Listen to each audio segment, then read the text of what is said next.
La Birmanie à l'heure bleue. Ce matin, les passagers dorment encore.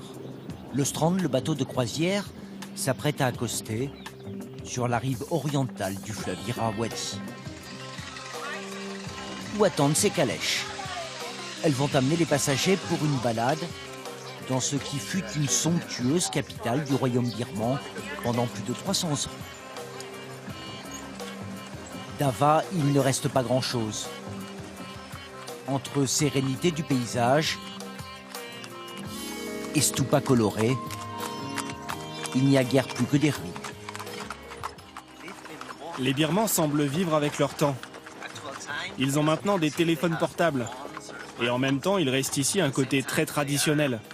C'est étonnant. Tradition, modernité et raffinement. Comme ce monastère érigé en 1838. Toujours occupé par les moines, il est tout en bois de teck, noirci et patiné par du bré de pétrole. Vous remarquez, le monastère est surélevé. Ce n'est pas à cause des animaux ni à cause des inondations, c'est pour se rafraîchir. Quand il fait très chaud l'été, les moines viennent en bas pour se mettre au frais.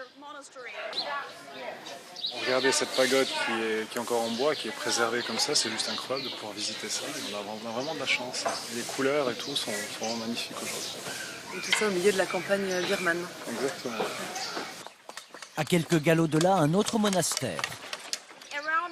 Autour de Mandalay, il y a beaucoup de monastères en teck, mais il y en a un seul qui est en brique, c'est celui-ci.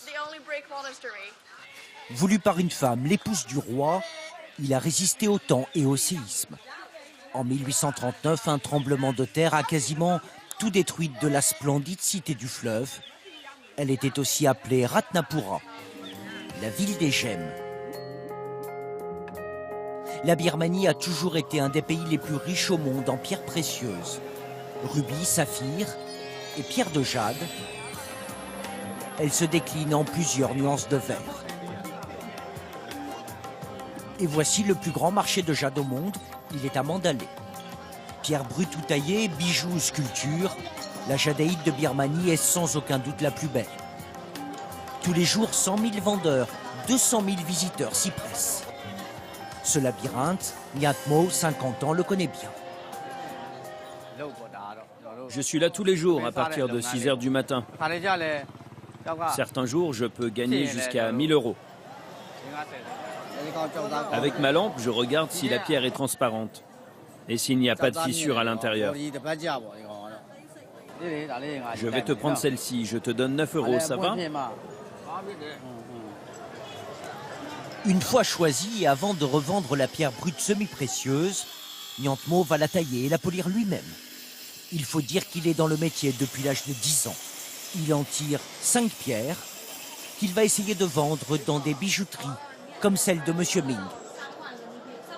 Il voudrait 25 € pour ces pierres.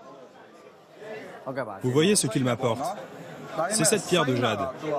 Elle tire sur la couleur bleue. Moi, je n'achète que de la pierre de jade impériale. Et elle tire plutôt sur le jaune. Nyantmo va tenter sa chance ailleurs. Auprès des nombreux acheteurs, ils viennent du monde entier. 80% des clients aujourd'hui sont chinois. Retour à bord de la croisière. À l'heure magique. Splendide. Ce soir, une surprise attend la vingtaine de passagers. Le bateau fait escale sur ce banc de sable de l'Irrawaddy. La coupée installée, l'équipage se presse dans ce décor incroyable pour préparer un dîner sous les étoiles. Neville, le chef des opérations, supervise. Tout doit être parfait. Regardez, on est au milieu de la rivière. Il y a de l'eau ici et de l'eau là. Et regardez la vue sur ces montagnes. Feu de bois, barbecue au menu poisson de l'Irrawaddy et produits locaux. Avant le gâteau d'anniversaire. Pour une des passagères, un moment inoubliable sur l'Irrawaddy. Demain, cap à l'est de la Birmanie, à la découverte du lac Inle.